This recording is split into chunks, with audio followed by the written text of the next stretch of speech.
Hi, everyone. Tonight, we will step into a world suspended in the hush between twilight and starlight, where the sky turns into a soft sea of lavender and pearl. The air is cool and still, carrying the gentle scent of rain that fell far, far away. Wisps of cloud drift just above the horizon, glowing faintly with silver and gold, and somewhere far above, something begins to shimmer.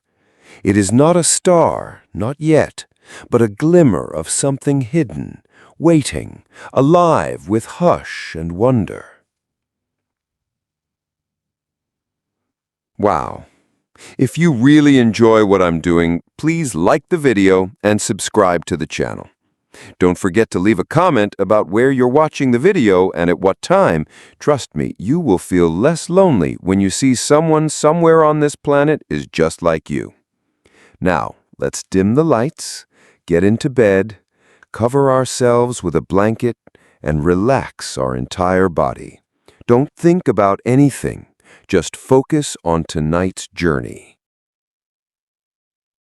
The evening wraps around the earth like a quiet lullaby, soft and slow.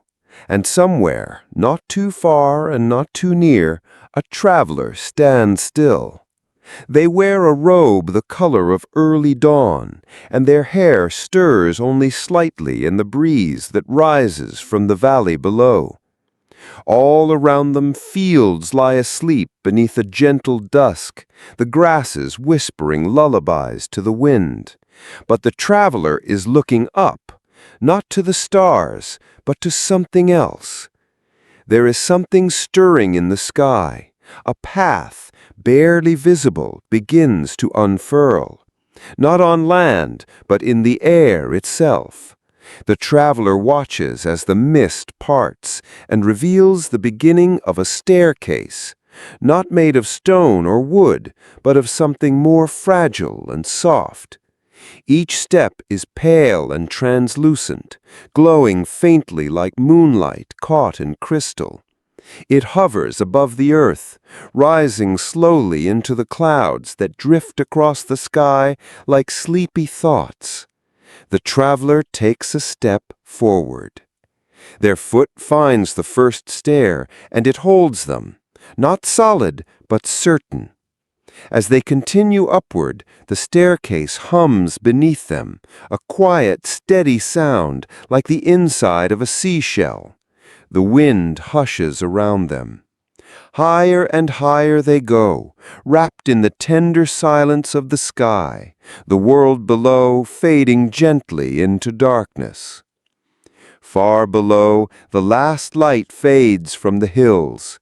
Trees blur into shadow, and the stars above begin to bloom one by one, like flowers opening in silence. But the traveler climbs still, the steps rising into cooler air.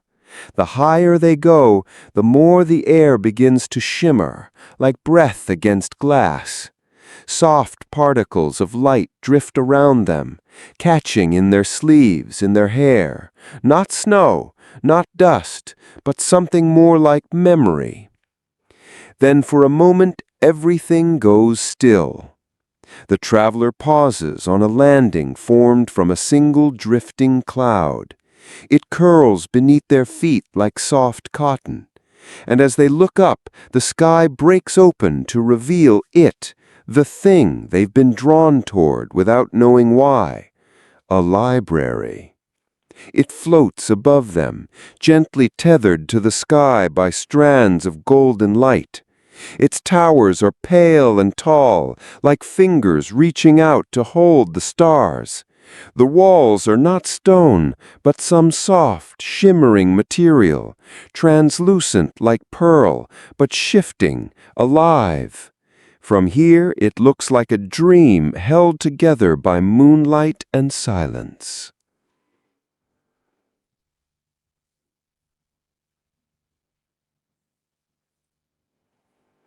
The traveler breathes in, slowly. There is no fear, only stillness, only the feeling that this is the place they were always meant to find, though they never knew they were searching. The staircase continues upward, winding through clouds that part and close again behind them. The scent in the air changes, not sharp, not sweet, but warm, like old paper and rain-soaked leaves. The kind of smell that makes the heart ache a little, but gently. They reach the final step. Before them stands a silver arch, tall and wide, inscribed with symbols that shift and change before the eye can quite focus. It hums softly, almost in greeting. Beyond the arch, two tall doors rest closed. Doors of pale wood that seems to breathe. They are quiet, waiting, not locked. The traveler steps closer, and as they do, the doors begin to open, not with creak or groan, but with a sound like a sigh, a long breath released at the end of a weary day. Light pours out, golden and soft, spilling onto the cloud beneath their feet, wrapping around them like a blanket. Inside, the library of clouds waits. And the traveler takes the first step inside. The moment the traveler steps into the library, time seems to fold into itself. Not vanish, no, just soften. The ticking of the world outside is gently muted, like a pocket watch placed inside layers of velvet. Here, inside this floating sanctuary, everything is slower, quieter, and wrapped in the kind of silence that breathes rather than hushes. The light filters through the air like honey, not from any single source, but from the walls themselves, which shimmer faintly, like rain-kissed parchment. Books line every surface, endless shelves that curve and drift, stretching both outward and upward into the misty heights of the inner domes. The books seem to be sleeping, their covers rising and falling with invisible breaths. None of them feel cold. Every volume emanates a warmth, delicate and inviting. The traveler walks slowly, letting their fingertips trail across the edges of the shelves. Each book responds with a faint glow, just for a moment, as if recognizing a presence, as if remembering something. But none call out, none demand. They wait, patiently, as if they have been waiting forever. To the left, an alcove opens, rounded and low, with cushions arranged like falling leaves. A small globe floats above a pedestal, spinning so slowly it's almost still. It shows no continents, no oceans, just clouds. Soft, swaying cloud patterns that shift as if stirred by dreams. The traveler watches it for a long moment, then turns their gaze elsewhere. To the right, a winding path of floating tiles leads between two high shelves. The air here feels even more hushed, as though this part of the library hasn't been walked in a very long time. Dust doesn't settle here, nothing ages, but there is a quiet stillness that only grows with time.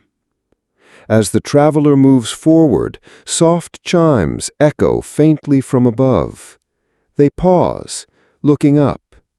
High in the air where the ceiling curves far out of sight, glass spheres dangle like dewdrops. One of them has begun to sway gently, emitting a tone so delicate it barely seems to exist. It is not a warning. It is not an alarm. It is a greeting, slow and wordless. The traveler smiles. The sound is somehow familiar. Their steps grow softer as they reach a round corridor where the shelves lean inward, creating a circle that feels almost like a hug. In the center is a large curved and woven from clouds themselves. It sighs as the traveler sits, reshaping to fit them just right. A small table floats beside the chair, holding a single book with no title on its cover. The traveler places a hand on it. The moment they do, the book opens itself, gently, revealing pages filled not with words, but with tiny glowing symbols that move, swimming across the paper like minnows in a stream. The pages turn slowly, as if guided by an unseen breeze. No need to rush, no need to understand. The story tells itself not through words, but through a feeling. Something settling in the heart, soft and slow. The traveler leans back, letting their body rest. Somewhere far above, a flock of paper birds glides silently between two towers, folding and unfolding their wings in time with the drifting air. Below them, invisible strings carry melodies, not songs, but notes, the kind you don't hear with your ears, but feel behind your eyes, like the music of rain on a roof when you're half asleep. A soft breeze curls through the open passageways, bringing with it the scent of lavender and something older, something like parchment warmed by the sun. They breathe it in and exhale slowly, the tension leaving their shoulders, their jaw, their fingertips. There is no place to be, no questions to answer, only this moment, suspended in warmth and calm. The book before them glows once more, then closes on its own. The lanterns high in the air adjust slightly, dimming just enough to let the corners of the library drift deeper into shadow. The kind of shadow that comforts, like twilight through a bedroom curtain, or the gentle dark under a favorite blanket. And in the distance, just barely, a soft whisper rises. Not a voice, but a memory. The library is full of them. They drift through the halls like steam, settling gently before fading again. Not sad, not haunting, just present, just real. The traveler stares once more. Their hand brushes the sleeping book in farewell, and it gives off a faint glow of contentment. Not a goodbye, just a pause, just an until later. With slow, steady steps, they begin to move toward the next hallway, deeper into the library, where the light is warmest, and where stories hum in their slumber, waiting to be found. The traveler moves quietly, their steps making no sound on the soft, cloud-like floor beneath them. The air is warm, scented faintly with chamomile and something faintly spiced, like cinnamon drifting in on the breeze from a memory long, long ago.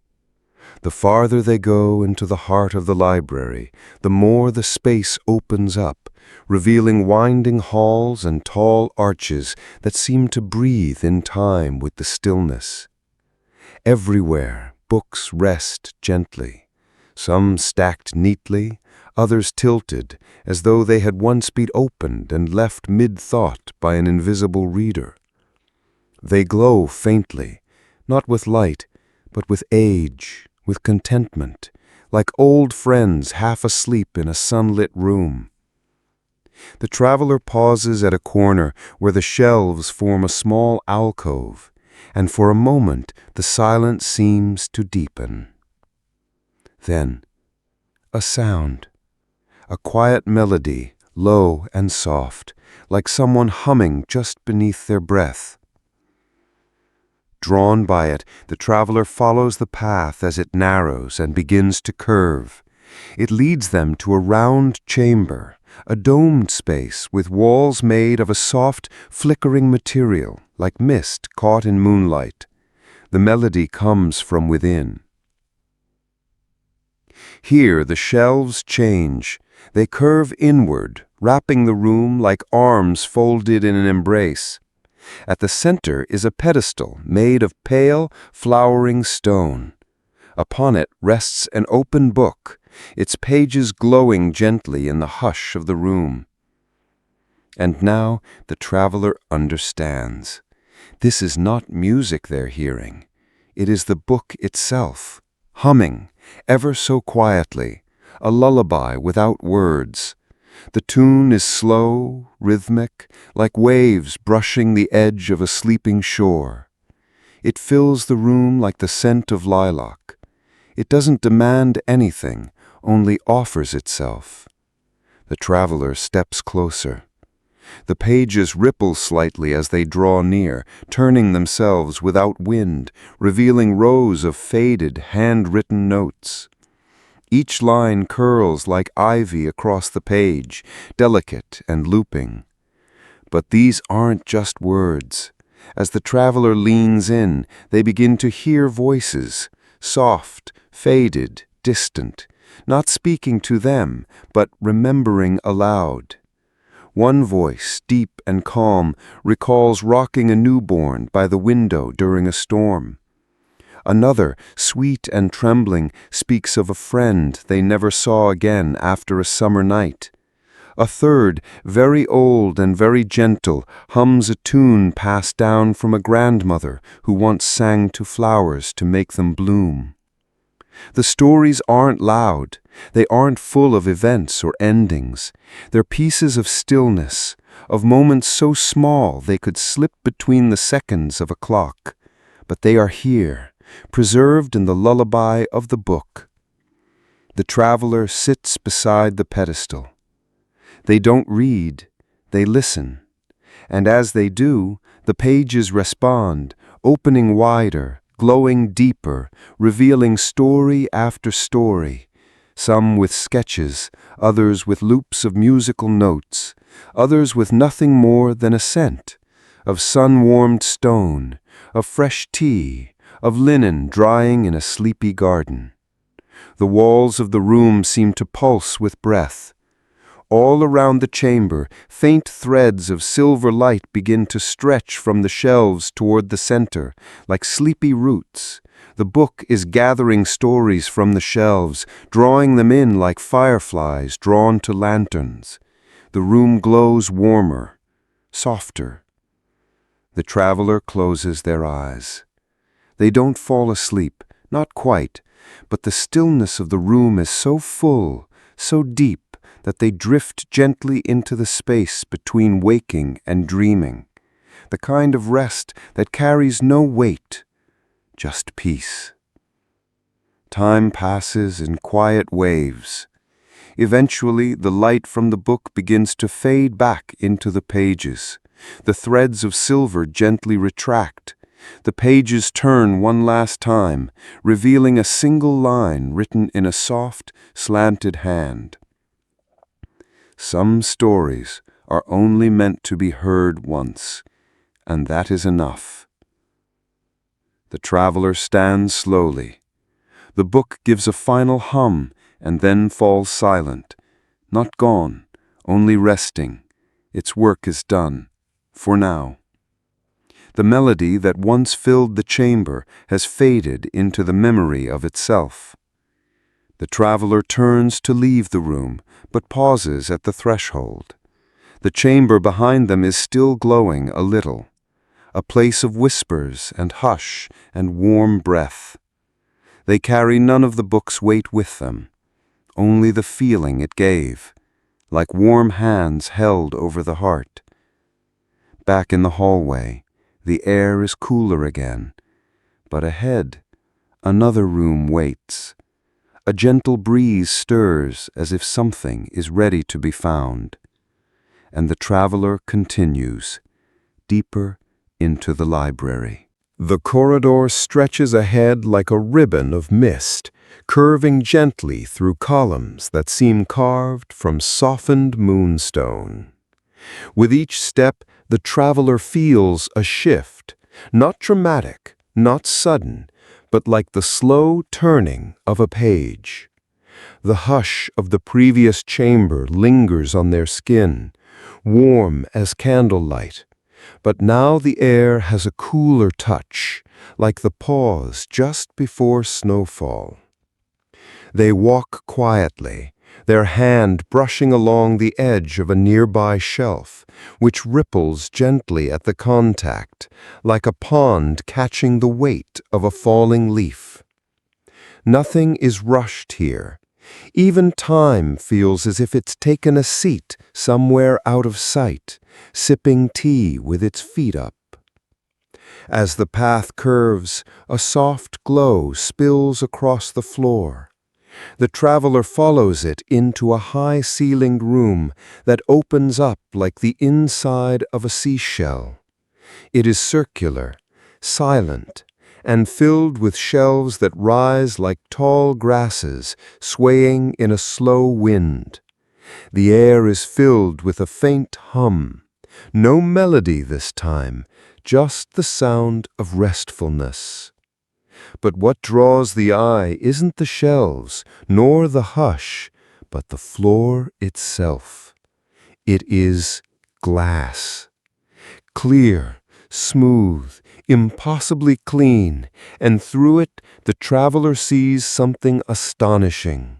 Entire landscapes floating beneath their feet, as if they were walking above a vast, sleeping world made of memories and dreams. Below them, golden fields ripple without breeze. Lakes reflect constellations that don't exist in the waking world. In one corner, a small village glows with lanterns swaying gently in the dark, though no people can be seen. Elsewhere, a ship drifts across a silver sea, with its sails open wide to a wind that cannot be heard. The traveler steps carefully, not out of fear, but reverence. With each step, the view below changes, not suddenly, but like one image dissolving into another. The world beneath the glass is not fixed, it is fluid, quiet, and entirely at peace. They kneel, placing a palm against the floor. The surface doesn't feel like glass, it's warm. It responds, not with sound, but with memory. A scene rises, more vivid now as though summoned. A quiet bedroom, lit by the first rays of morning. A cup of tea resting beside a slightly wrinkled book. A window partly open, letting in birdsong. Though the traveler has never seen this room before, something in it feels deeply familiar, the way childhood memories do, even when you're not sure they ever really happened. And just as gently, the image fades. This room, the traveler realizes, is not about stories already written. It is about feelings once felt, emotions stored not in words, but in places, sounds, scents. Echoes that have found refuge beneath this floor, floating like tiny islands of calm.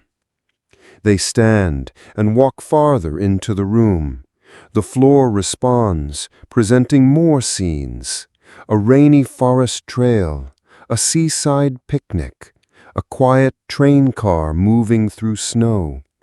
Each one appears and fades, with no urgency, no message to decode.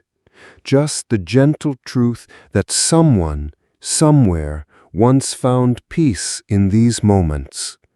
Above, lanterns drift lazily in the air, soft paper globes with golden interiors. They don't illuminate so much as soothe. The traveler passes beneath them like a moth through starlight, and with each step, something inside them softens, tension unwinds, thought slows, breath deepens. At the center of the room lies a bench, simple, low, and surrounded by pillows that resemble cloud puffs folded in half. The traveler sits, and the bench molds quietly to their shape, sighing as if it's been waiting all along. The hallway ahead is long but never lonely. Its walls breathe a slow rhythm, in and out, like the steady exhale of something ancient and kind. The floor beneath the traveler's feet feels like moss, though no greenery grows. It's soft, yielding slightly under each step, and carries the faint scent of lemon balm and cool river stone. To the left, the wall seems to shimmer in places, not with light, but with memory. Old ones, stored so delicately, they only surface when passed by someone quiet enough to feel them. The traveler doesn't touch them. They only walk slowly, eyes moving across the faint shimmer of forgotten moments. A laugh, a snowfall, a child's small hand holding a shell. And then the hallway opens again, not suddenly, but like the petals of a flower unfolding in silence. They step into a chamber unlike any before. The ceiling is impossibly high, lost in a soft, starlit mist. The walls curve gently, almost like the inside of a music box. But the most remarkable thing is the sound. Faint, melodic notes, some long, some barely there, echo through the air like chimes catching the breath of the wind. And there, scattered across the floor in slow motion, float dozens of lanterns, each one no bigger than a teacup. Their soft blue glow pulses like the rhythm of a sleeping heart, and they drift gently just above the ground, rising and falling in a slow, circular dance. They don't bump into one another or the traveler. They move as if aware, as if dreaming. The traveler steps forward, and a lantern glides near. It turns slowly in the air, casting a soft beam of light across the traveler's arm. Inside its pale paper frame, a symbol glows briefly. Not a word, not a letter, but something more like a feeling, something close to welcome. The traveler watches it for a moment, then moves deeper into the room. The lantern follows, joined by another, then another. Soon a small gathering of floating lights surrounds the traveler like a constellation taking shape. They offer no words, no commands, only presence, soft, glowing companionship. One lantern dips slightly lower, brushing the edge of a shelf carved into the wall. The shelf is lined with tiny drawers, each with a delicate pull shaped like a leaf. One drawer opens as the lantern nears, and from it a thin ribbon unfurls into the air, not fabric, but light, curling and flowing like smoke. Images bloom within the ribbon, a rain-dappled window, the quiet of a library's corner chair, the gentle act of brushing hair behind someone's ear. The ribbon twirls, then folds itself gently back into the drawer, which closes with a soft click. The traveler watches in silence. These are not stories in the usual sense. They're more like fragments of comfort, tiny truths too quiet for books. The lanterns carry them, stir them, share them only with those who slow down enough to see them. The traveler begins to walk the room's circular path. The lanterns stay close, never touching, always near.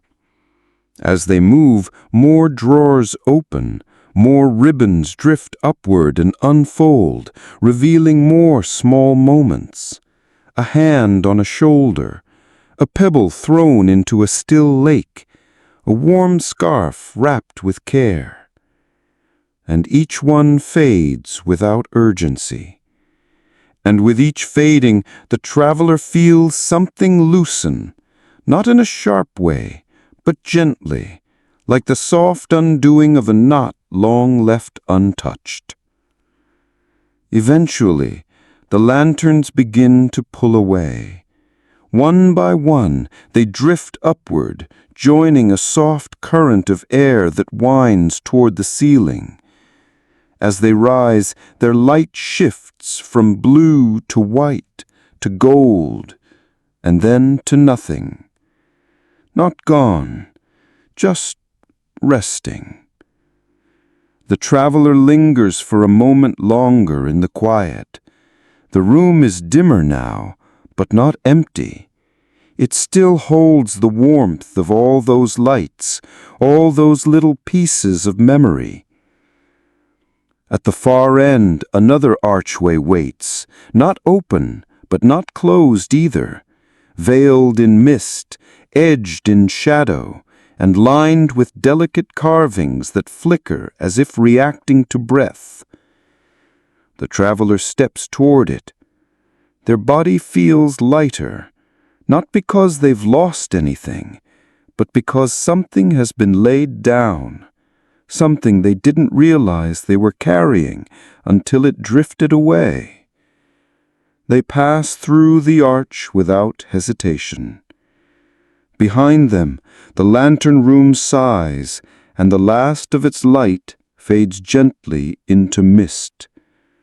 Ahead, the path begins again, quieter now, softer, like the hush that follows a melody you didn't want to end, but are glad you heard.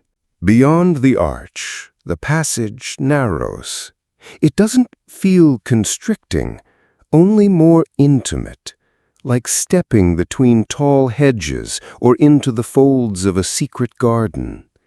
The light here is thinner, like early morning just before the sun climbs high enough to cast shadows. Everything is still touched with silver, and the air is cooler, tinged with something faintly floral, not from any flower that grows on earth, but from something softer, older, forgotten. The walls here are not smooth. They're covered in tapestries, so faded they're nearly indistinct, yet the traveler senses them more than sees them. Threads of stories too fragile for books, moments stitched in silence, and they feel warm as the traveler passes. Then the hallway opens once more, revealing a low-lit chamber, smaller than the others, round, domed, and hushed in a deeper kind of quiet. Not emptiness, but stillness, as though everything inside is waiting without needing to be found. In the center of the room is a desk.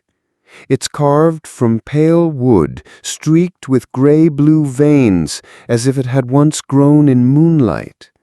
The desk is surrounded by cushions of various sizes, arranged in no particular order, some half-folded, as though someone had left mid-thought and might return at any moment. The traveler moves forward and lowers themselves to sit before the desk. A single object rests atop it, a feather quill, long, slender, and entirely white, save for its tip, which glows with a faint silver-blue shimmer. No ink bottle in sight, no paper yet. The quill lies on a closed, leather-bound journal, its surface smooth and unmarked. As the traveler places a hand near it, The quill stirs, not abruptly. It simply lifts itself as if waking from a nap and hovers in the air just above the journal. The journal opens on its own, pages fluttering like leaves caught in a breeze. Then they still, landing on a blank spread in the center. The quill moves. It begins to write. Slowly, gracefully, the feather dances across the page, sketching words that curl and stretch like vines. The traveler leans in. The handwriting is unfamiliar, and yet the words seem to know them. They are not in any known language, yet every letter blooms with a feeling. Not a message, not a command, just a memory. One the traveler hadn't thought of in many years. It's small, gentle. A memory of standing beneath a tree as rain began to fall, of tilting their face toward the droplets, of the quiet patter on leaves, the scent of earth, the softness of solitude, and the moment of realizing they were not lonely, only alone. The quill keeps writing. A second memory unfolds. A quiet moment by a window, watching someone sleep beside them. No word spoken, just breath and warmth and peace. And a third. The feel of their own fingers pressed into a worn book cover. The sound of distant wind chimes. The comfort of an old sweater worn thin. None of these memories are extraordinary, but they are theirs, not recalled deliberately, gently offered, as if the quill had been listening all along, not to what they had said, but to the spaces between thoughts. The traveler exhales slowly, the corners of his eyes softening. He doesn't speak. He doesn't need to. The journal continues to fill. As it does, soft light begins to rise from its pages, not bright, never harsh, just a soft glow like moonlight through gauze. The words begin to drift up, lifting gently from the paper and curling into the air like smoke. They don't disappear. They linger, weightless, spiraling in gentle shapes above the desk before vanishing like mist. The journal closes. The quill lowers itself back to the desk, nestling gently into a small groove carved to hold it. The light fades, leaving only the quiet and the faint scent of lavender and paper warmed by sunlight. The traveler rests a hand on the closed cover. It's warm. They do not need to take it with them. The story is not meant to be carried, only remembered, and it will be, quietly, always. They rise.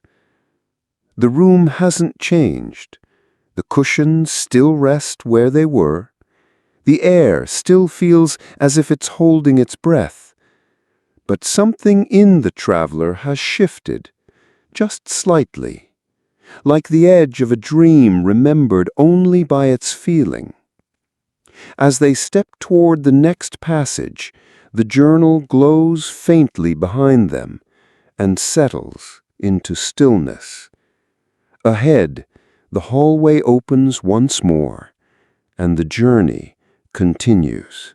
The hallway ahead is softened in shadow, but not the kind that hides. It is a dimness that soothes, like the dark beneath a canopy of leaves in early evening, or the space behind closed eyelids just before sleep. The traveler's steps are slow and soundless, cushioned by the floor that feels like pressed wool, warm and steady beneath each footfall. As they move forward, the scent in the air changes, faint but unmistakable. Old pages, ink that has long dried, a trace of something sweet like honey stirred into warm milk. The corridor gently opens into a tall chamber, where the ceiling disappears into a swirl of mist, and the air glows with a golden warmth. Shelves tower around the edges of the room, not rigid, but leaning slightly inward, like curious trees drawn toward the heart of the space. Their shelves are filled not only with books, but with pages, loose, delicate, whisper-thin, fluttering gently as though stirred by breath alone. And at the center of it all, a floor of soft parchment tiles, arranged in a careful spiral. The traveler steps on to the first tile. It shivers underfoot, not in fear, but like a leaf catching wind. Then, from the far end of the room, comes a sound. A soft, unmistakable sound. Purring. The traveler turns. There, lounging atop a stack of thick tomes near a reading nook, is a cat, if it can be called that. It is shaped like a feline, yes, but made entirely of curling wind and fluttering parchment. Its fur is formed of soft folded words, its tail a flowing ribbon of ink. Its eyes are soft amber, flickering like candlelight reflected in tea. The cat stretches languidly, its body rippling like a flag in breeze, and then leaps gracefully from its perch. It lands without sound and walks toward the traveler, its paws leaving behind the faint rustle of turning pages. It does not meow. Instead, it simply circles the traveler once, pressing gently against their legs. A soft warmth spreads through them, a feeling not unlike nostalgia, but gentler, lighter. The kind of feeling stirred by the memory of a safe place once known. The cat moves ahead. It does not lead hurriedly, but with confidence, weaving between the spiral of parchment tiles. The traveler follows, and as they do, the room seems to respond. From the shelves, a few loose pages begin to drift down, carried not by gravity, but by will. They swirl slowly through the air, each one softly glowing as they pass. One of the pages pauses mid-air beside the traveler. On it, a sketch, hastily drawn but full of tenderness. A child sleeping in the crook of a giant tree's roots, a cat curled at their feet. The drawing isn't signed, but as the traveler gazes at it, something inside them stirs, like a half-forgotten dream rising to the surface. The page floats gently to the floor and rests there, content. The spiral leads inward. At the center of the chamber, there is a low table surrounded by cushions. The cat hops onto the table and settles, curling into a soft comma of wind and script. A small journal appears beside it, not summoned with drama, but as if it had always been there, simply unnoticed. The lowers themselves into a cushion. They open the journal. Their pages are blank, but not expectantly. They offer no pressure, no need to be filled. They are simply ready. The cat lets out a long, slow purr, and the pages begin to shimmer faintly, as though listening. A soft ink pen appears beside the journal, and the traveler takes it. They don't begin with words. They draw. Not with great skill or urgency, just lines, gentle, thoughtful. Shapes remembered from quiet days, a window open to rain, a cup set on a wooden sill, a face half-turned in laughter. The pen glides smoothly, never dragging. The page welcomes everything, holds everything, offers no critique. And when the drawing is done, the ink shimmers once and then settles. The page curls slightly at the edges, as if sighing, and closes itself. The cat watches, eyes half-lidded, utterly content. The traveler rests there for a while longer, their hands still wrapped around the warm pen. They are not tired, but peaceful. They feel as if something they hadn't even noticed was heavy has been set down gently, and now they can rise without it. When they do, the cat stands too. It walks them back to the edge of the parchment spiral, rubbing once more against their side, then bounding lightly up onto a shelf where it vanishes behind the rustle of pages. The traveler smiles, small and quiet, and steps forward into the hallway that now glows faintly ahead. The stories continue to wait. The hallway narrows again, but this time it feels more like being wrapped than enclosed, like settling beneath a blanket on a cool morning when the world outside hasn't yet begun to stir. The traveler's footsteps are accompanied now by a sound so faint it seems imagined, a gentle ticking like distant clocks scattered in fog, all slightly out of sync. As they walk, the light changes. It softens further, tinted with a pale amber hue, the color of late afternoon sun filtered through linen curtains.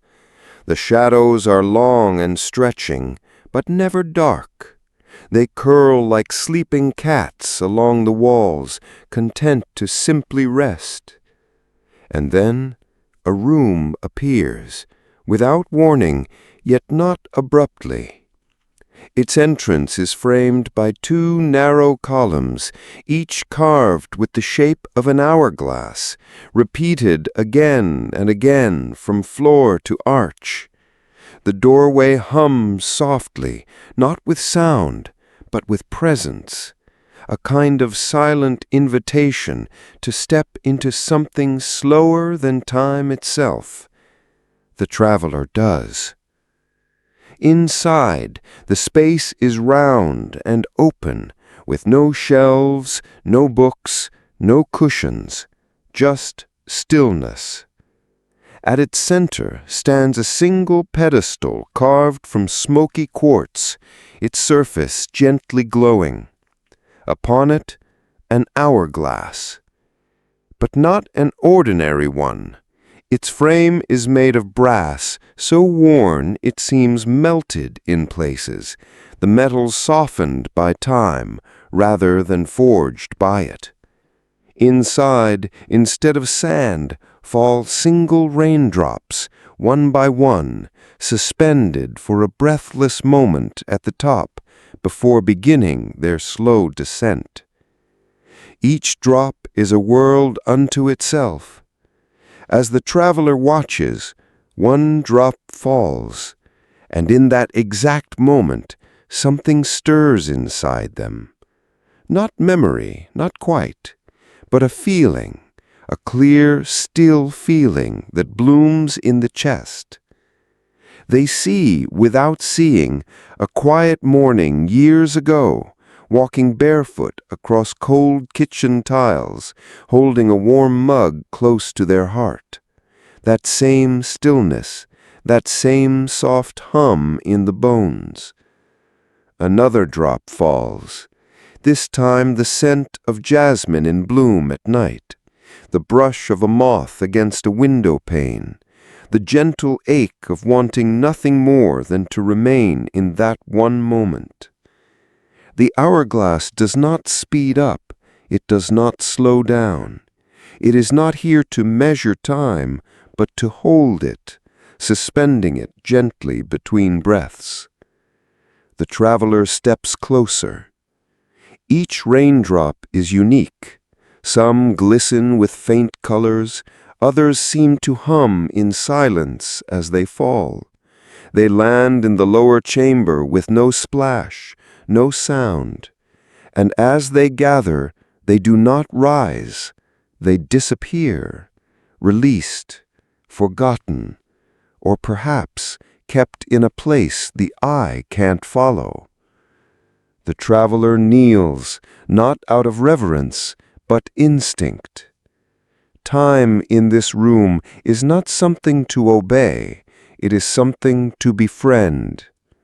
All around the pedestal, the walls are lined with curved etchings, patterns of spirals and loops, stars and rivers. As the traveler gazes at them, they do not resolve into language, but emotion, peace, sadness without weight, the beauty of things that end, the sweetness of a goodbye said with a smile. A drop falls. The traveler closes their eyes. They feel a day long ago, standing at a train station, waving at someone walking away. Not sorrow, just parting, the kind that leaves a space shaped like gratitude. When they open their eyes again, the hourglass has changed. It is the same, and yet there is a faint trace of their breath on its glass, a moment added, a raindrop of their own, now part of the silent flow. The room does not acknowledge this.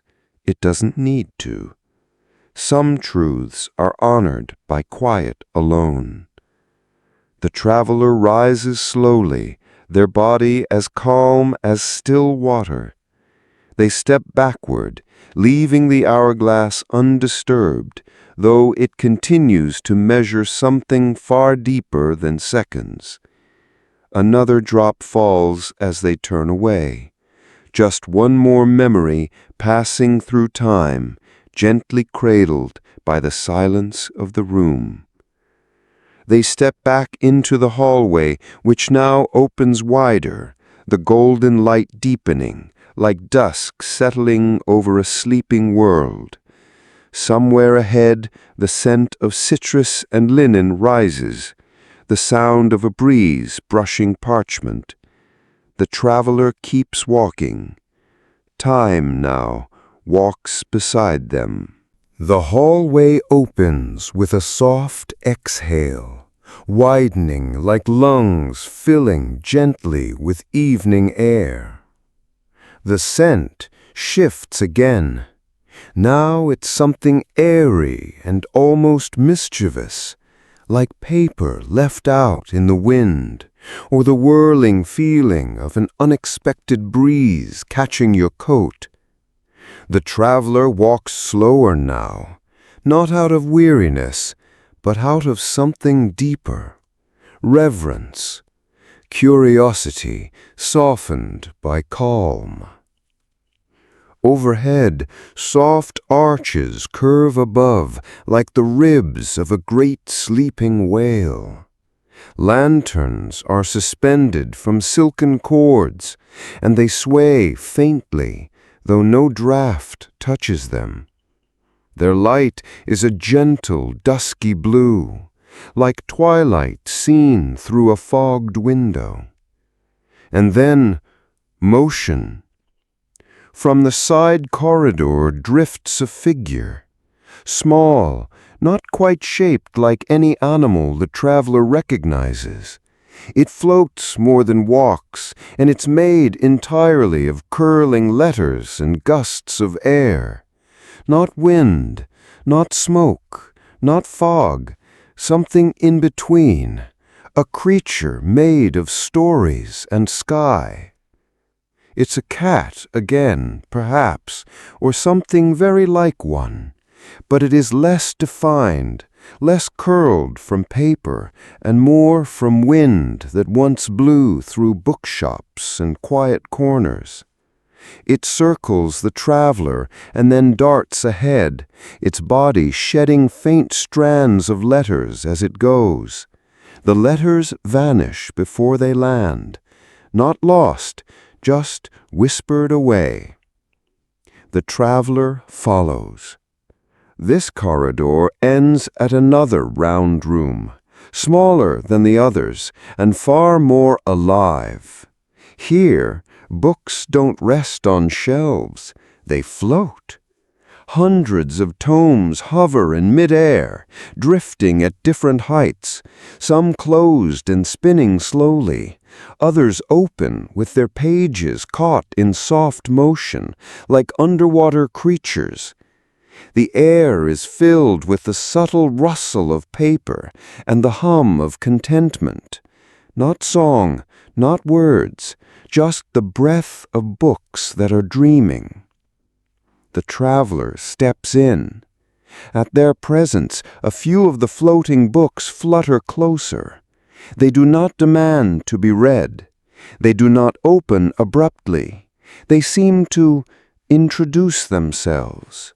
One spins once, revealing a cover embroidered with gold thread in the shape of a tree. Another tilts slightly, offering a glimpse of pages that pulse with a deep rose-colored glow. The air carries a faint vibration, like the hush before a secret is shared.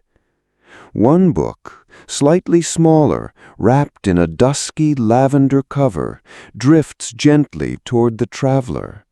It opens with a whisper, its spine folding back slowly, and pages begin to turn of their own accord. But the traveler sees no text. Instead, they feel the story unfold. It begins with laughter, not loud, not wild, but the kind of warm, stifled chuckle shared between two friends under a blanket of stars. The scent of fresh fruit, the brush of a breeze on skin, the nearness of someone you trust. Then a shift, a single moment of stillness, sitting on a porch as rain begins to fall, the silence between thoughts more comforting than words. Another page turns, a different moment, one of waiting. The soft ache of knowing someone's voice, but not being able to hear it just yet. The presence of patience. The story ends not with a climax, but a hush, a long exhale. A scene where someone places a hand on someone else's shoulder, and that is enough. That one touch contains all the words that never had to be said. The traveler's eyes are soft now. They don't notice that more books have gathered around, floating in a slow orbit, a quiet constellation of stories. Some remain closed, their covers glowing faintly. Others turn in place, sharing flickers of stories meant only to be felt, never read aloud. The wind cat returns. It weaves through the floating books like thread through a loom, drawing them gently back into motion. Some drift away, others ascend slowly to the upper curves of the chamber, where they curl into stillness once more. The lavender-covered book closes on its own and gives a soft pulse of light before returning to its place in the air, satisfied. The traveler turns. There's no door here, but the wall ahead opens like a veil being lifted, parting to reveal a staircase woven from soft, shadowed light. Each step is shaped from stillness, outlined in starlight. They lead not up or down, but forward, into a long curve where walls fall away and only gentle wind remains. The traveler steps on the first stair. Behind them, the floating books continue to turn. They are not waiting. They are never idle. They are always dreaming, always drifting. The stairs carry the traveler onward, and the air begins to shift again, this time toward something warmer, greener, and alive. Something new is blooming ahead. The stairs carry the traveler gently, not climbing with effort, but floating forward, as if being lifted by thought, by breath, by the soft hum of the library's heartbeat. With each step, the air begins to shift once more. Now it carries the scent of green things, not sharp or wild, but soft, warm, and low. The smell of moss after rain, of ivy warmed by sunlight, of distant herbs growing unseen in quiet corners. There's a hush in the air, but it's a different hush than before. This one hums with life beneath its stillness, like a forest sleeping with one eye open, gently dreaming of spring. At the end of the staircase, the traveler steps into a new space. It opens like a breath held too long, slow, wide, comforting. The ceiling here is made of woven branches, not rigid, but alive, bending and swaying just slightly. Patches of soft green light filter through, as if the room rests at the bottom of a gentle grove, where the sun never burns and the shadows never bite. This is the garden room, and it is breathing.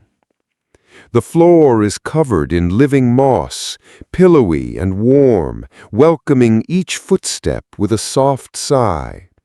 Ferns curl lazily near the walls, vines dangle from above, trailing glowing tendrils that pulse faintly, like veins carrying thought. Large leaves flutter gently, even though there is no breeze. And from somewhere deeper in the room comes the quiet sound of water, a drip here, a trickle there. Not loud, just enough to remind the traveler that this place is alive. They move slowly, their fingers trailing along the edge of a leaf shaped like a crescent moon. It leans toward the touch, then returns to its gentle sway. To the left, a wall of ivy parts slightly, revealing a hidden alcove with a small pool, barely more than a puddle, lined with smooth black stones. The surface reflects not the ceiling above, but something else entirely. A field beneath the stars, fireflies blinking in rhythm. As the traveler kneels beside it, the reflection shimmers, offering a glimpse of a memory that was never theirs, but feels like it could have been. They do not disturb the water. They only watch as the vision fades back into shadow. Deeper into the room, flowers begin to bloom as they pass, not in a burst, but in slow, yawning stretches, as if they'd simply been waiting for company.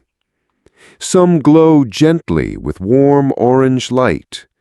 Others carry the faintest music, like wind passing through reeds.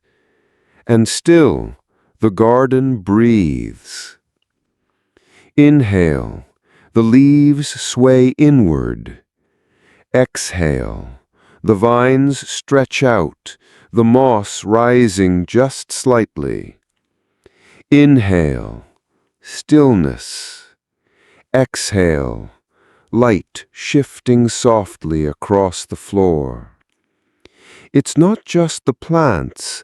The very room is alive, in rhythm with something deeper.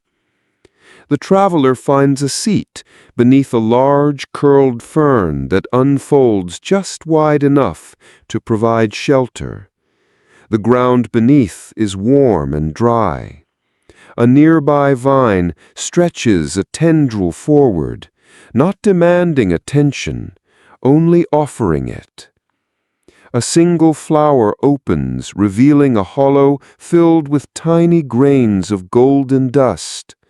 The traveler leans closer, and the scent it gives is gentle and round, like the memory of someone humming in another room, safe and nearby.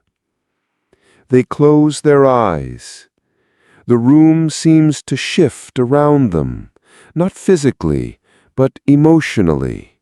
It holds them, not tightly, but with presence, like hands that don't touch, but offer. Time here is rooted, slow, ancient. The garden has always been here and always will be. It does not keep stories, it remembers them in root and bloom and stillness. It needs no paper, no ink. Its language is older. Eventually, the traveler opens their eyes again. In front of them, the moss has gently arranged itself into a small path, not marked by sign or sound, but by shape, a suggestion, a quiet nudge forward. They stand.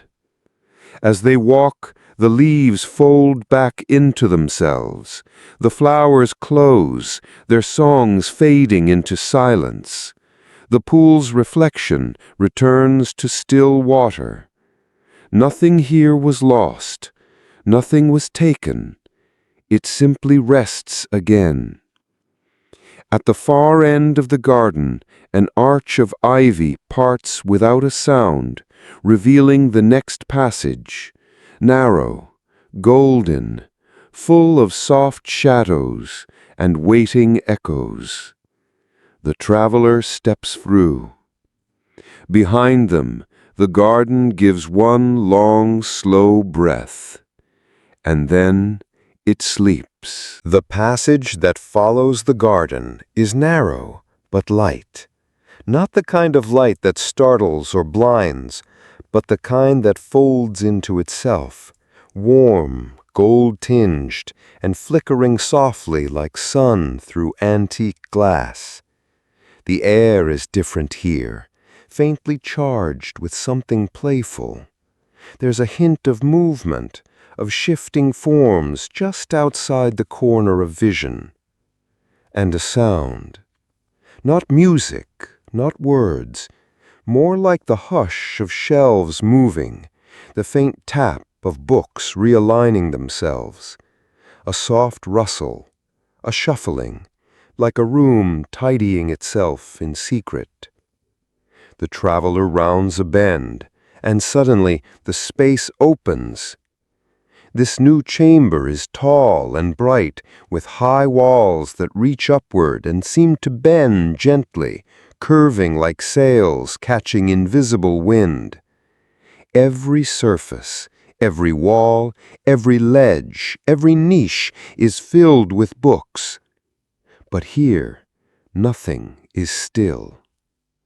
The books are moving, not all at once, not hurriedly, but steadily, slowly, as if following a rhythm known only to themselves. One shelf tilts ever so slightly and slides inward.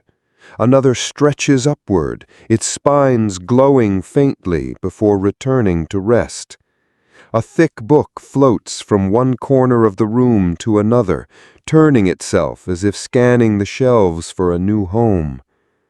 The shelves are alive. They are arranging themselves. The traveler steps carefully into the room, and the books do not stop. One nearby shelf hums as it rotates, revealing a narrow nook behind it filled with journals wrapped in velvet. A floating ladder glides silently past, steps made of folded linen and light. In the far corner, a drawer opens and shuts itself gently, sending a cluster of small paper notes into the air like moths. It's not chaos. It's not even motion, exactly. It's alignment. The library is reordering itself, constantly, but not for its own sake. It is adjusting for the traveler. As they move deeper into the room, a path begins to form. Shelves stretch and bend, parting to reveal a trail of soft carpet patterned with leaf shapes and tiny silver stars. Books pull aside, some tilting their spines outward, revealing titles that seem vaguely familiar, like dreams remembered just as waking. The traveler pauses at one. It's bound in gray cloth, and the letters on the cover shift slowly, refusing to settle into a title. As they reach for it, the book lifts gently into their hands, not heavy, but full, like holding someone's thoughts. It opens without creak or protest, and inside are pages that look handwritten. Only the handwriting is their own. Words they don't remember writing, thoughts they'd once thought privately, now recorded softly, patiently. Not secrets, but the kind of thoughts that live just beneath the surface, quiet hopes, passing feelings, questions that never needed answers. The traveler turns the page. Here, a note about the way sunlight hit a cup once on a rainy morning. There, a scribbled line about the sound of birds singing through an open window when everything else had gone quiet. Elsewhere, a feeling written out in curves and loops, not to be understood, just acknowledged. They smile, close the book gently. It floats back to the shelf it came from, finding a new space just as the shelves shift once more, welcoming it home. The room continues its slow dance. A low bench forms behind them, cushions rising from the floor, arranging themselves without sound. The traveler sits, their eyes drawn upward. High above, nearly out of sight, a great chandelier of paper sways slowly. Instead of candles, it holds tiny floating ink bottles, each glowing softly and releasing a drip of ink that never falls, always suspended mid-air. They mark time in stillness, not motion. The room does not tire. It simply adjusts, endlessly, quietly, patiently. The traveler rises again. The shelves recognize the movement and begin to shift once more, widening a corridor to the far end of the room where a soft arch has formed. Above it, letters rearrange to form a single word before fading into mist. Continue. And they do. Stepping softly through the archway, the traveler leaves the rearranging shelves behind, still humming, still shifting, still full of quiet intention. The next room awaits. The next space is quiet, quieter than the others, but not empty. The air feels thick with stillness, like the space between slow breaths. Not heavy, not silent, just settled. As though the room has been waiting for a very long time and has grown comfortable and not waiting. Dust doesn't gather here, and yet the sense of age is strong. This is a place of pause, a place of pages left unopened. The traveler steps gently into the room. It is a tower, circular, stretching upward beyond sight, its walls lined from floor to unseen ceiling with shelves that curve and spiral. Each shelf is filled with books, but these are different. Each one is wrapped in cloth or twine, some tucked into cases of soft wood, others folded into silk bundles. None have titles. None have been opened. These are unread tomes. Books never opened. stories never begun, whispers never spoken aloud. There is no sound in the tower, save for the faint hum of breath, the sound a room makes when it's lived in only by time. The traveler looks up. A single beam of warm light falls from high above, its source invisible. It lands on a spiral stair carved from pale stone, gently worn, winding upward in perfect stillness. The traveler begins to climb. The stairs do not echo. Each step is soft, almost thoughtful, as if acknowledging each footfall with care. Around them the shelves seem to exhale, a faint pulse of air like the way a hallway feels after someone has passed through it, presence without pressure. As they ascend, the traveler begins to notice something curious. Some of the books, just a few, are glowing faintly. Not brightly, not insistently, but as they pass shelf after shelf, here and there a soft golden light flickers around a volume. Each glow seems to respond, not to the traveler directly, but to the traveler's nearness, as though the stories within are stirring, sensing someone who might be ready to read them at last. The traveler pauses near one. It is small and wrapped in faded green velvet. No name, no markings, just soft warmth like something long forgotten that still remembers how to be held. As they lift it, the cloth falls away with the sound of breath through leaves. Inside, the pages are blank. The traveler blinks, turns the page. Still blank. And yet, a feeling begins to form, not in the head, but in the chest, the deep, rooted kind of feeling that has no name.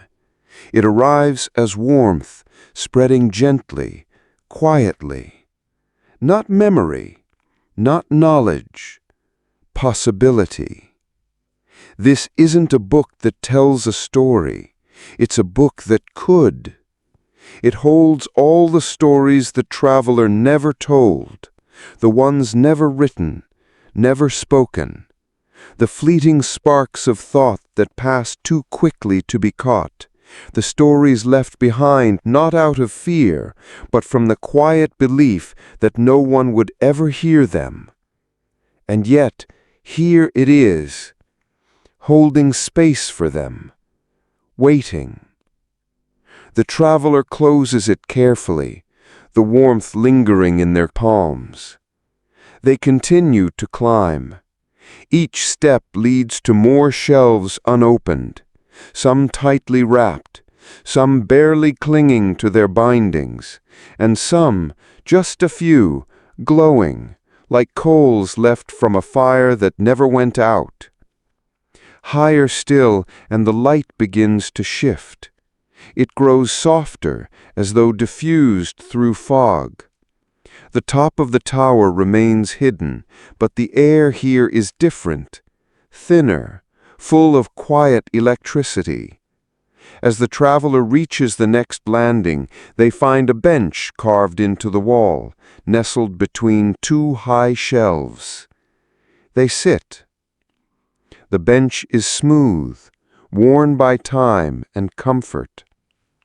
Before them is a window, round, open, and clear. Through it the sky rolls slowly by in colors not quite blue, not quite gray. Soft shapes drift across it like thoughts. The view is high, higher than clouds, higher than birds. This is a place above the waking world, a place where unread things wait without sadness, only stillness. The traveler stays there for a long time. No one hurries them. No book insists. Eventually, they rise, leaving the green velvet volume behind on the bench. It glows faintly as they walk away. As they descend the opposite side of the spiral staircase, the tower seems to close in behind them, not with finality, but with understanding. The stories will wait. The stories are patient. At the bottom of the steps, a door opens, quiet, effortless.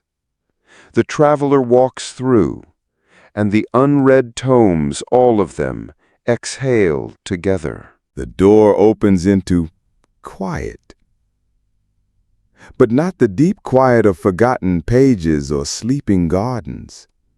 This is the kind of quiet that lives beside comfort.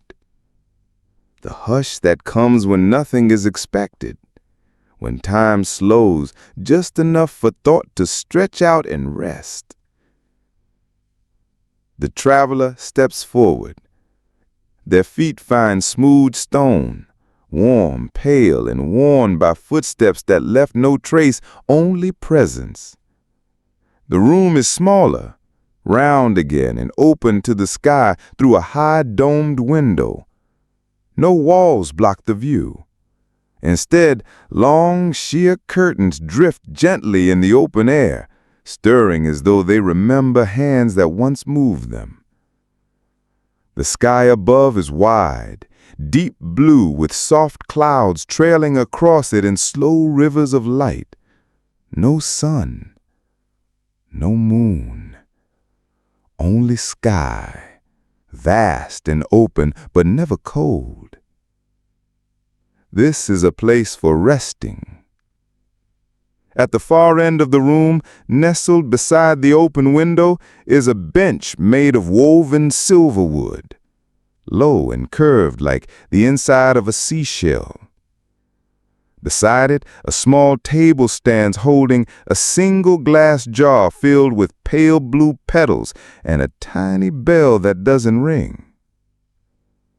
The traveler walks toward the bench and sits. It shifts just slightly to fit them.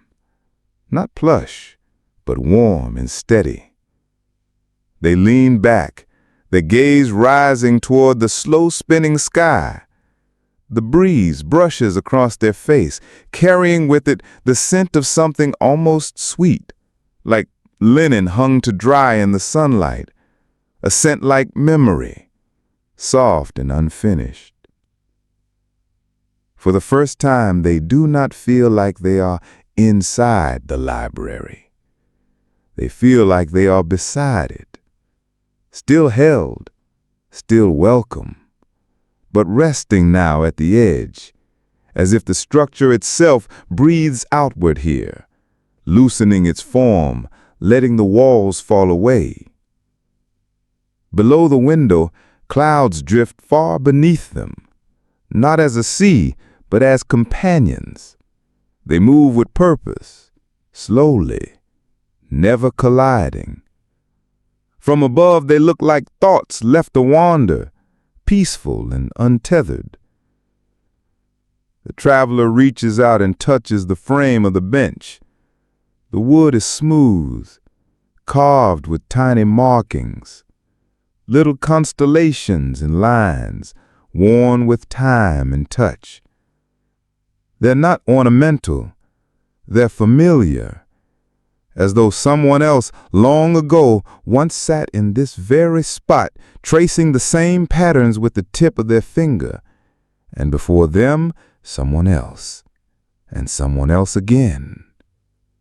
Not names, not stories, just presence. People who once sat and looked out at this same sky, thinking nothing and everything all at once. The traveler's breath slows. Their body softens. This is a room without urgency, a moment without beginning or end, a chapter made only of space. And then a sound. Soft, barely there, not from within the library, but from beyond the window. A rustle, like a paper turning itself. A sigh, like a dream shifting beneath a blanket. The sound of stillness changing shape, not waking, just staring. The traveler looks out and for a moment sees something strange and beautiful. Tiny pieces of parchment drifting like leaves falling from somewhere above the clouds. They don't fall fast. They spiral gently, gliding on invisible air. Some are blank. Some hold a word or two, flickering as they pass. Kindness. Once. Listen. Softly. Others are already curling at the edges, vanishing before they ever land. They do not come to be collected. They come to be witnessed. The traveler watches them fall, not toward the earth, but toward memory, toward quiet places in the mind that needed filling or emptying. One page floats near the window. It hovers just enough for the traveler to reach out and touch it with a single finger. On it, one line. You don't have to remember everything, just how it felt. And then the page folds itself, gently, becoming smaller, lighter, and drifts out of reach once more. The traveler closes their eyes. No words are needed here. No meaning must be named. This is a space between things, between story and silence, thought and breath, sky and skin. When they rise, the bench sighs beneath them, not in protest, but in memory. The small bell on the table gives the faintest sound, not a ring, but a shimmer. The traveler steps softly toward the next passage carved beneath the arching window.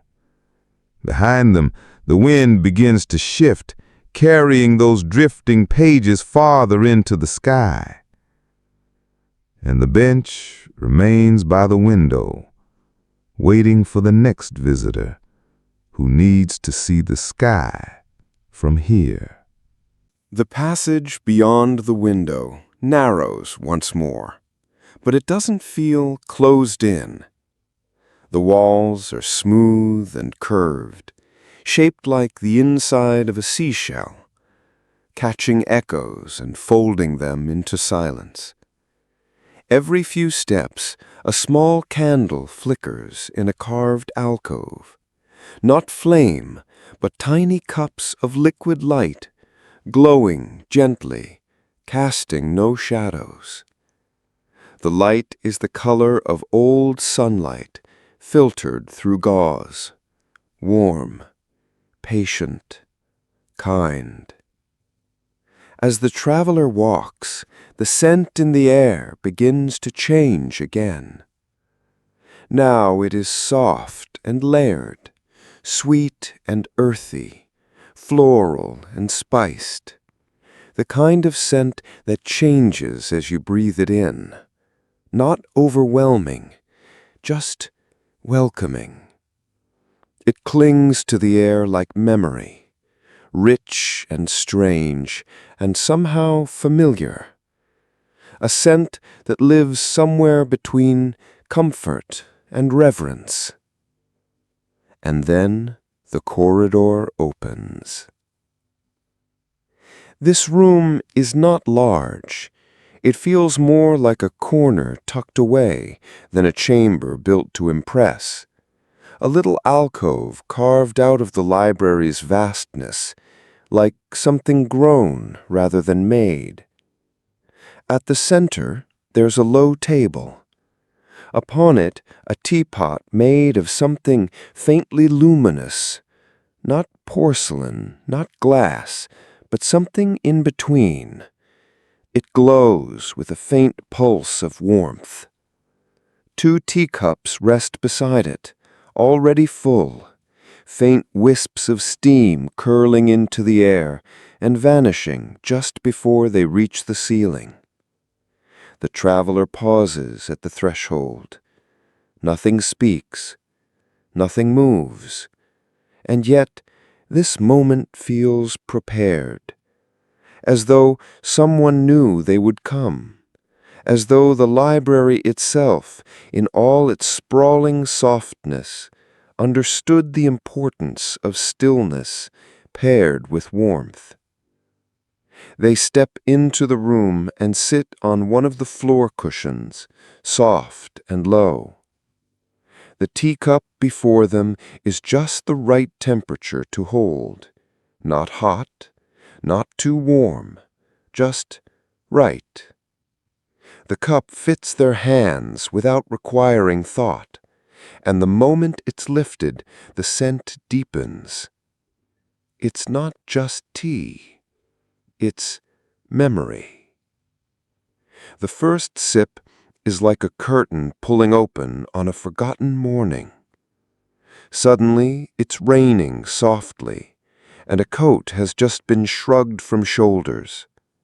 There's the scent of rosemary rising from a nearby kitchen. A cat sleeps on a window ledge.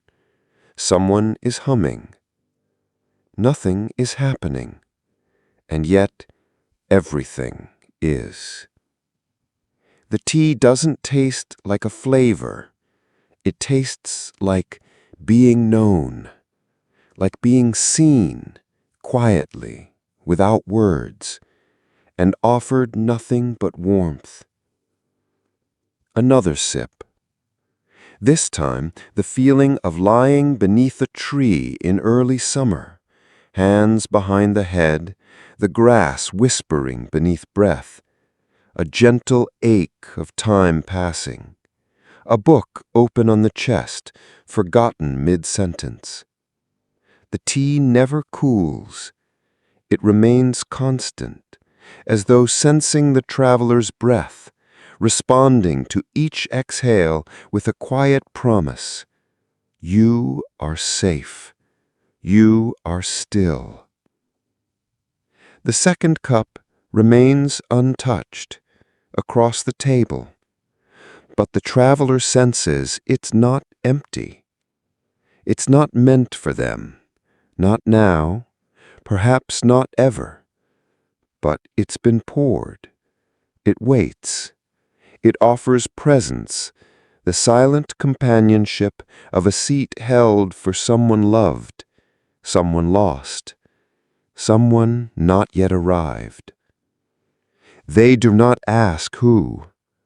They only sit in its presence, sipping slowly, as the steam rises in quiet curls that brush the ceiling and vanish into the air. The walls of the alcove are covered with gentle patterns, pressed leaves in soft golds and browns, arranged like a quiet forest around the room, every leaf different, but none demanding to be noticed, just there. As the traveler finishes the tea, the cup warms slightly, a final pulse, like a hand squeezed gently once before letting go. They place it back on the table. Nothing stirs, no wind, no voice, no departure. And yet something is felt, a nod, a breath, a farewell without words. The traveler stands slowly. The second cup remains. Its steam still rises, its presence still held. The path continues beyond a sheer curtain that stirs just enough to be seen. As they step toward it, the scent of the tea clings to their sleeves, soft and invisible. And somewhere behind them, the teacup on the opposite side of the table waits, still full, still warm, still ready. The curtain parts with no sound. It lifts like mist rising from morning grass, folding gently to either side, allowing the traveler to pass through into air that feels different, light, crisp, and faintly cool, like stepping into a garden just after rain. The room beyond isn't a room at all. It's open, wide, and green, alive in a way that no other space in the library has been. This is the garden room, but not the first one. This is something deeper, wilder, not unruly, but freer. It stretches out in all directions, with tall hedges like walls of breath and soft grass beneath the traveler's feet, dotted with tiny glowing blooms that brighten with each step, then dim again, like shy creatures hiding just beneath the surface. There are no shelves here, no books, and yet the traveler knows stories live here too. Not in words or pages, but in scent and sound and movement. The air is filled with the slow whisper of leaves brushing against one another, the faint creak of bark stretching, and something else, something almost imperceptible. Breathing. The entire space breathes. Not with lungs, not with rhythm, but with an ancient patience. Inhale, the vines stretch just slightly toward the sky. Exhale, the petals close. A hush, a pulse, a presence that fills the space without asking anything in return. The traveler walks slowly. The path isn't marked, but it forms as they move, the grass leaning away like fingers opening beneath their steps. Tiny white flowers bloom and close again, like blinking eyes, watching, not with curiosity, but affection. To the left, a weeping tree leans low, its silver branches dangling like threadbare curtains. As the traveler nears, one branch lifts slightly, revealing a nest nestled among the roots, not made of twigs, but of braided paper strips. Inside, a small bundle of feathers stirs gently, a creature shaped like sleep. It does not wake, but it breathes with the garden. Farther on, a pool rests in a hollow, round and perfectly still. It reflects not the sky above, but the garden around it, a reflection always just a breath behind, like a slow memory returning. When the traveler kneels beside it, the surface begins to ripple, though nothing touches it.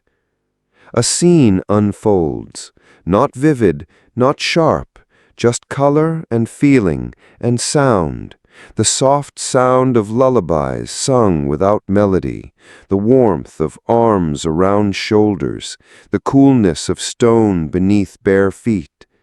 The ripple fades, the spool stills, the moment is gone, and yet it remains. The traveler does not speak. There is no one to speak to, and no need. They rise and walk deeper into the garden. Here the hedges rise into tall towers of green, coiled with vines that shimmer faintly with dew. Flowers open as the traveler passes, their petals unfolding into patterns shaped like written symbols, words in no language but full of meaning. One bloom brushes against their hand. It whispers something soft. Not a voice, not quite, more like a feeling pressed gently into the skin. You are remembered. A single petal detaches and floats upward, carried by nothing.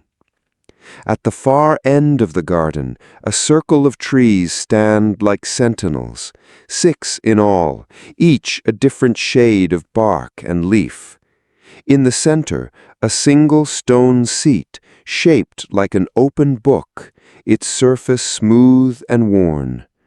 The traveler sits. The trees begin to move, not with wind, but with intention. Branches sway, leaves fall upward. The air grows heavy, warm, and suddenly full of sound. Not music, not words, but a low murmur like the deep murmur of a story being told beneath the earth. A story not meant to be heard, only felt. The trees are speaking. They are telling the story of the traveler, not the one they know, but the one they have become. It is a story made of footsteps taken in silence, cups lifted and returned, books opened and closed, breath drawn and released. It's not a story that ends. It's a story that simply is. And the trees remember. When it ends or pauses, the sound fades into stillness. The traveler remains seated a moment longer, head bowed, hands resting gently in their lap. Then they rise. The garden does not close behind them. It only softens, grows dimmer, as though folding itself back into sleep. Another path appears, not lit, not clear, but present. And the traveler walks on, carrying the hush of trees, the scent of flowers, the warmth of something wordless. Behind them, the garden breathes one more time, then dreams again. The new path is gentle, winding. It curves like a question not needing an answer, moving through a space that feels more like a pause than a place.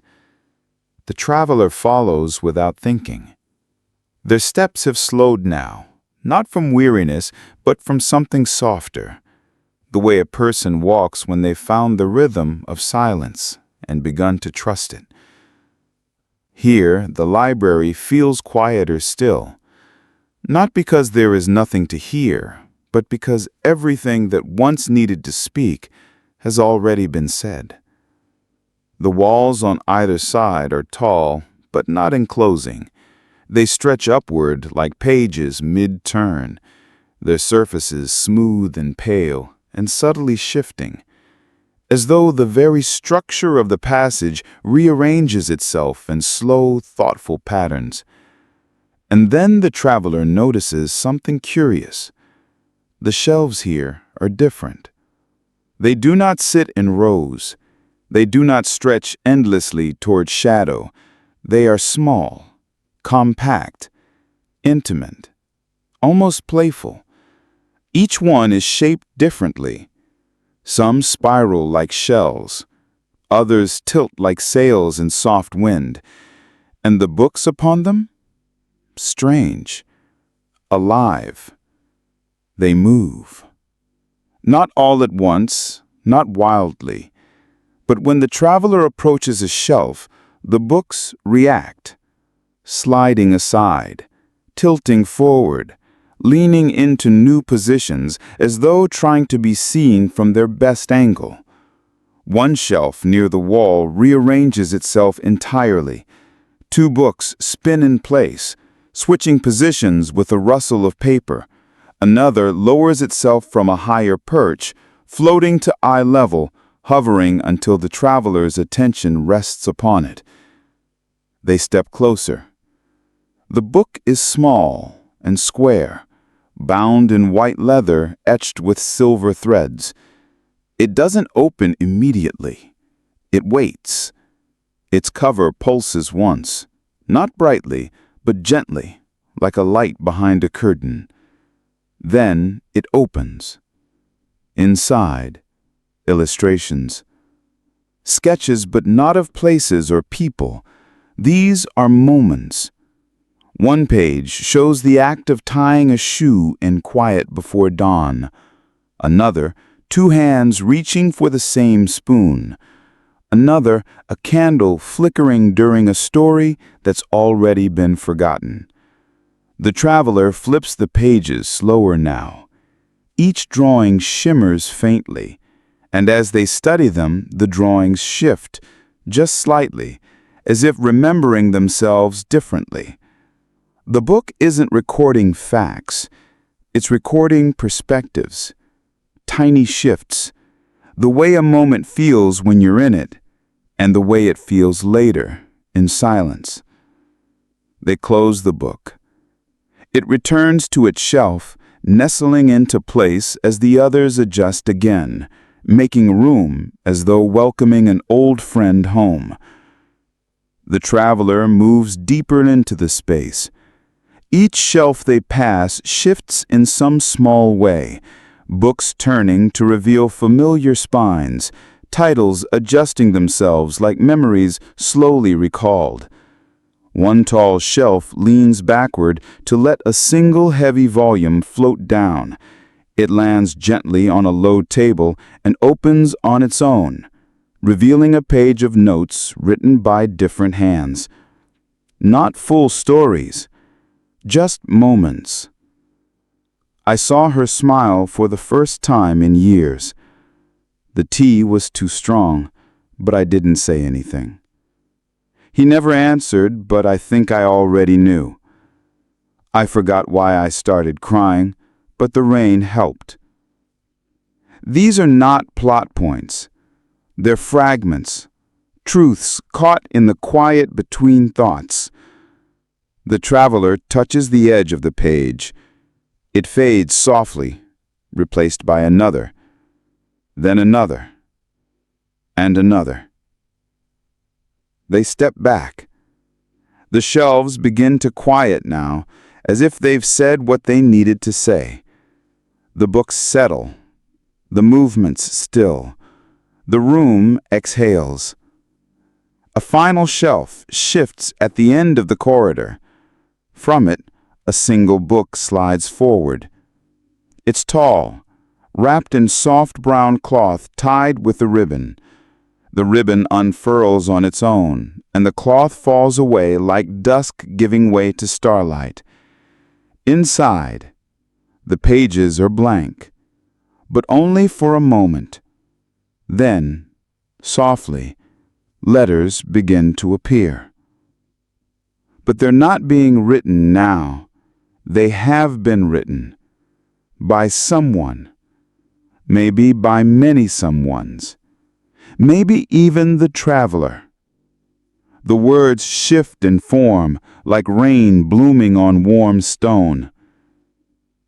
Every story remembers its reader, even if they forget the words, even if they were never read aloud, even if they only ever lived inside the breath between two heartbeats. The traveler closes the book. No need to read more. It returns to the shelf, and this time, no books move. They only rest. The shelves dim gently, their glow softening into warm shadow. Ahead, another hallway has opened, barely visible, not because it was hidden, but because the traveler wasn't meant to see it until now. They step forward. Behind them, the shelves rearrange once more. Not for others, just for themselves. The new corridor is dimmer than the ones before. Not dark, just restful. A kind of dusk folded into the walls, as if twilight has made a home here. The light is a soft violet gold, not from any source the eye can find, but present all the same, like a thought that hasn't yet turned into words. As the traveler moves forward, the air becomes still, still enough that even their breath feels like part of the room's rhythm. There is no breeze, no music, no hum of turning pages, only silence, but not empty silence, attentive silence.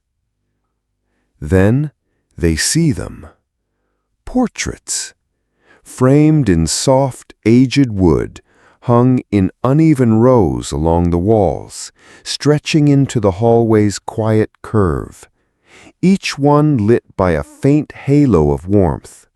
None are large, none are grand, but all are detailed. Every line on every face drawn with care, every texture a soft echo of presence. The faces are not famous, not bold. They are gentle. A woman with closed eyes, her head tilted slightly as though listening. An elderly man with a soft-lipped smile, his hand resting on an open book. A young child mid-laugh, mouth open, joy captured in brushstroke. A figure with no face, only hands, cupping a lantern that flickers with something almost alive. The traveler pauses before each one, and each time a strange sensation. Not recognition, not exactly, but a warmth, as if these portraits are not of strangers, as if they have somehow been waiting to be seen. One portrait shows a person standing in a field of white flowers, their back turned to the viewer, but their head turned slightly, just enough to reveal one eye. Watching. Not haunting, not seeking, just witnessing. The frame glows softly as the traveler lingers. Somewhere within, a memory brushes against their thoughts. Not theirs, but offered. A gentle hand adjusting a blanket. The sound of someone murmuring just before falling asleep. The scent of fresh wood smoke and worn sweaters. The traveler moves on. More portraits come, and as they walk, something becomes clearer. None of the people in these portraits seem entirely gone. There's life in their eyes, a slow movement in the corner of a smile, a hint of breath caught between brush strokes. They are not memories, they are presences. And they're watching the traveler, not with intensity, not with need, but with kindness. The way a grandmother watches a sleeping child, the way someone looks at a stranger and hopes they make it home safely. The hallway bends again, and here a single large portrait hangs alone. The frame is silver leaf, not polished, just softened by age. Inside, the painting is not of a person, not quite. It's a reflection, a shape in water, a figure seen through frost, vague, shifting, incomplete. But when the traveler steps closer, the image begins to change. Not suddenly, like fog parting, like a dream clearing just enough to reveal something that was always there. The image takes shape. It is them. Not how they look now, not exactly, but how the library sees them, how the journey has shaped them, their stillness, their quiet strength, the gentleness they didn't know they carried. The portrait glows faintly, and in that moment, the traveler doesn't feel watched. They feel held. Underneath the painting, carved in the wood of the wall, are just 4 words. We remember you gently. The traveler lingers. Their fingers brush the wood, tracing the line without knowing why. It feels like a blessing or a promise. They continue walking. The portraits grow fewer now, and eventually the hallway opens once more into soft light. Ahead, a doorway stands framed in slow-turning wind. Not locked, not waiting, just open, inviting. The traveler steps through it, and the watchers, kind, quiet, still, remain behind, eyes gentle and full of light. The doorway leads into the softest room yet. It unfolds not all at once, but slowly, like eyes adjusting to morning. The light is the kind that seems to come from nowhere and everywhere at once. Pale gold, silvery at the edges, like dreamlight, like memory. There are no shelves here, no books, no portraits or staircases, just space. The walls are round and smooth, like the inside of a shell curled by the tide. The ceiling is high, but not distant. It seems to bend inwards with a quiet tenderness, holding the space like cupped hands. In the center of the room, a single pedestal, and upon it, one book, not grand, not glowing. Its cover is soft, matte, the color of parchment left in sun. There is no title, no marks, just a sense of pause. The traveler approaches, and the moment their fingers brush the edge of the pedestal, the book opens, not with a sound, but with a sigh. The first page is blank. So is the second, and the third. But when the traveler reaches the fourth, something appears.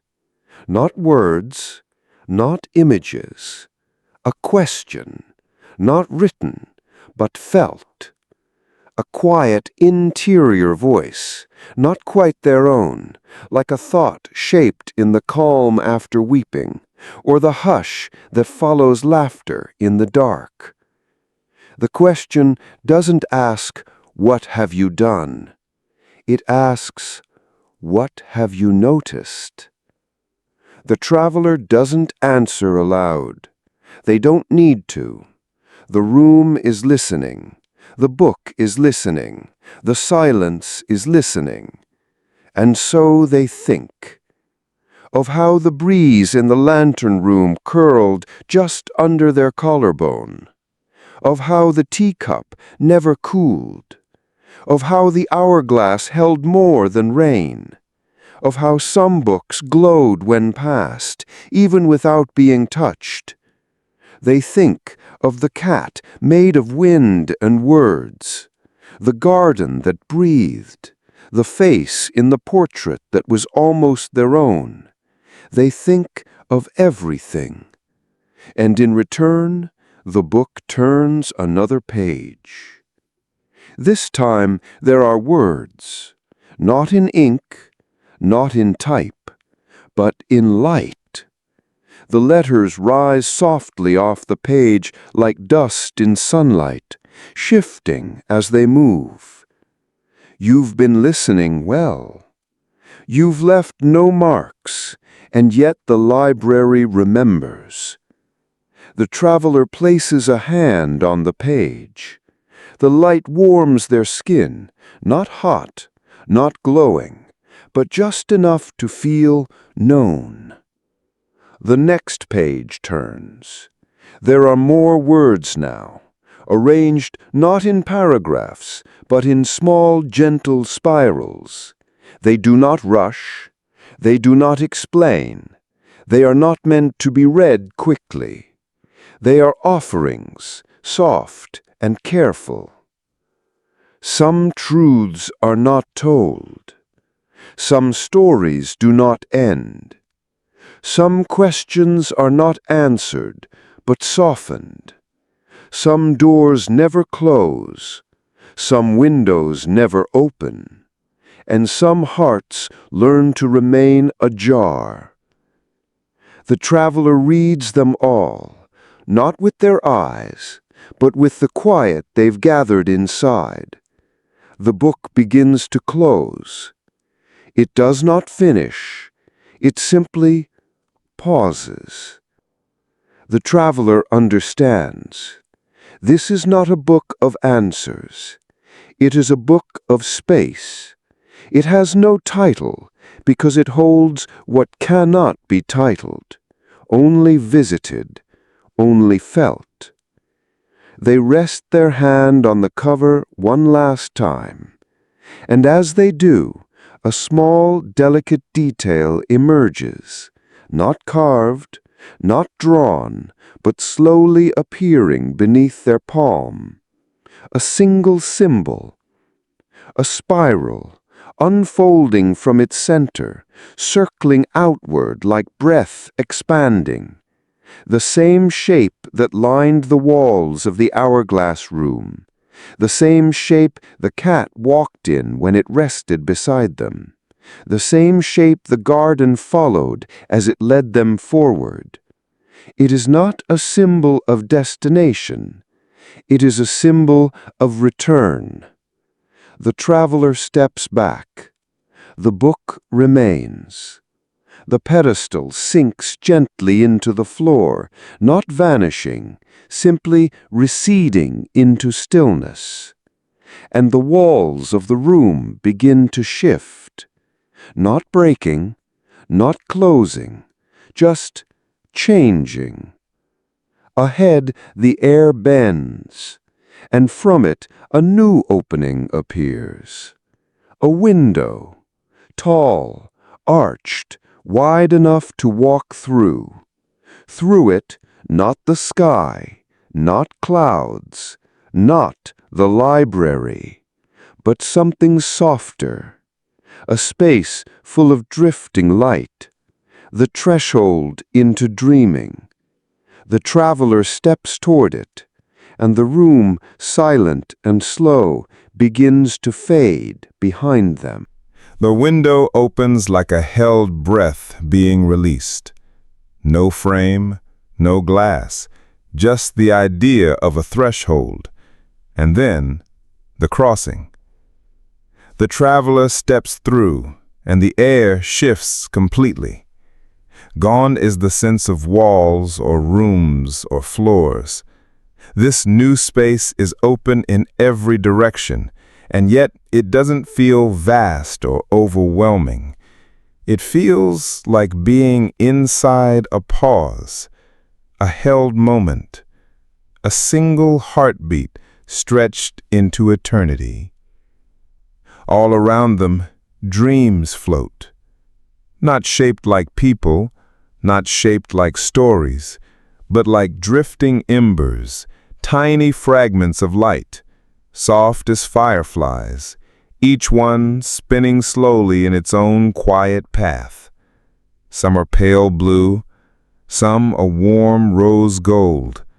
Others shift colors gently like the surface of a pearl seen beneath water. They float upward and downward, inward and outward, with no sense of gravity, only ease. Their light does not pierce, it soothes. The traveler stands in the middle of it all, watching. A few of the dreams drift closer. One brushes their shoulder, not with heat or sound, but with a sensation, like laughter remembered from a place far away. Another curls near their hand, humming softly with the echo of a melody they don't recognize, but feel as though they've heard once in a dream they forgot too quickly. These are not dreams made to be deciphered. They are not puzzles, not messages. They are feelings, memories of possibilities, stories that never had to be told to be real. The traveler moves forward, though there is no path, only space that gives way gently, like warm mist parting around them.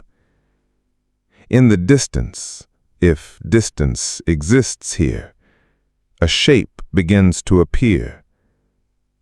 A vessel, a small boat made not of wood or metal, but of cloud and wind and memory. Its hull is formed from layers of soft white mist, its sails spun from silver thread, catching currents that cannot be seen. It floats gently, anchored to nothing, waiting without waiting. The traveler approaches, and the dreams make room.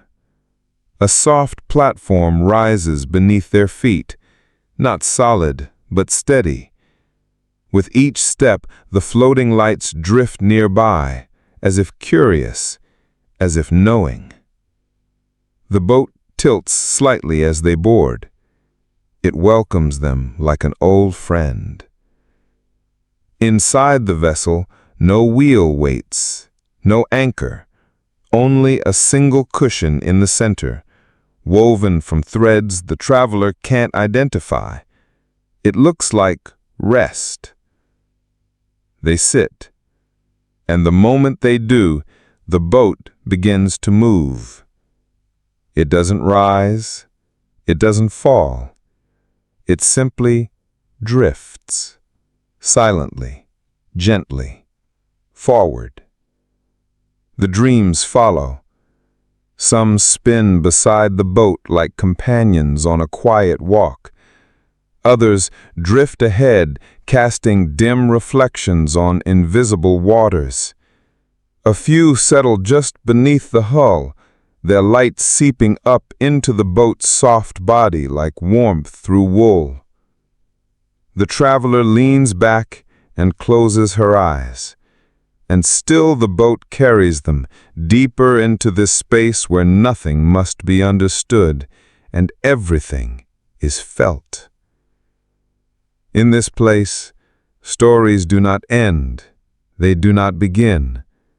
They simply breathe. Time has no shape here. Minutes could be hours. Hours could be seconds.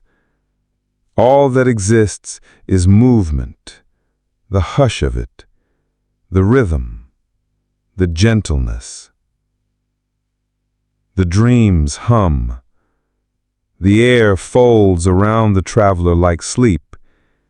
And then, slowly, the sky begins to change. Above them, a curtain of stars opens wide, spilling long streams of color across the horizonless space. Not night, not day, something else. A place between. The edge of dreaming, the edge of stillness. The boat slows, not from any obstacle, but because the moment is ready. The traveler opens her eyes. Before them, a second window.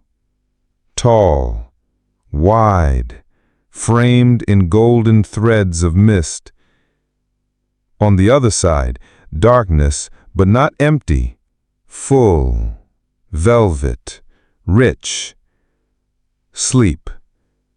Not the sleep of exhaustion, the sleep of return, of having seen and wandered and felt, and now of gently letting go. The boat halts before the window. The dreams circle once more. One brushes the traveler's cheek, a dream shaped like a lullaby. Another curls around her wrist, a dream shaped like a forgotten kindness. The traveler stands and steps through the window. Behind them, the boat drifts away. The dreams return to their slow dance, and the library breathes once more, not in farewell, but in quiet. The traveler steps through the final window as if passing through silk, weightless, effortless, soundless. The world on the other side is not a room, not a sky, not a place. It is softness. It is sleep. the kind of sleep that isn't reached but welcomed. They float now without the sense of floating. There is no floor beneath their feet, but they are held gently, securely, like a hammock cradled between stars. The air here isn't something they breathe, it is something that breathes with them. Everything is slow. Thoughts arrive like ripples across still water, easy, delicate, unconcerned with direction or purpose, just presence. Above, if there is an above, gentle lights glow in wide spirals, like constellations drawn in ink made of patience. They shift slowly, like lullabies stretched into motion.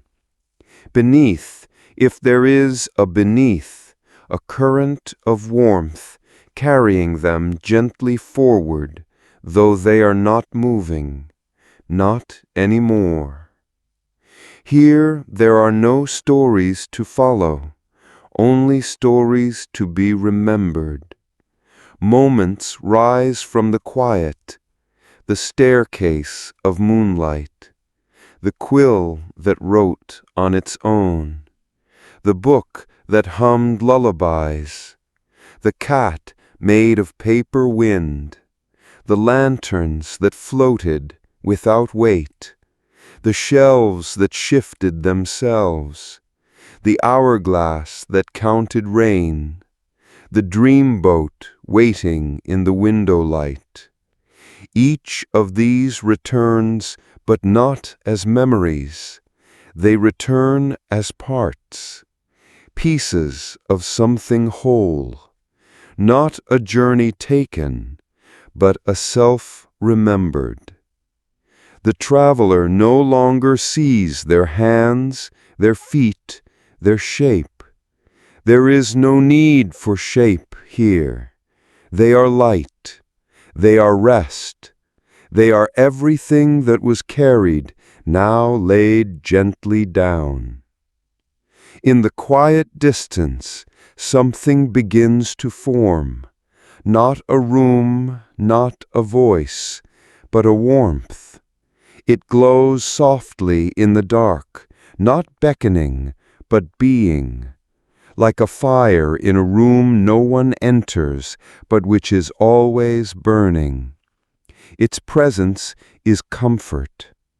They draw closer, or perhaps it draws closer to them. No boundaries here, no names, no time. The warmth folds around them, a blanket of presence, a hush of knowing, a soft hand on the shoulder of thought, and within it the faintest whisper, not from a mouth, not from a place. You made it.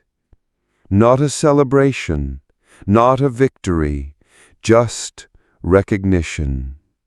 And with that, everything dissolves, but not in loss, in release. The stars above fold themselves into silence. The dreams drift back into their places.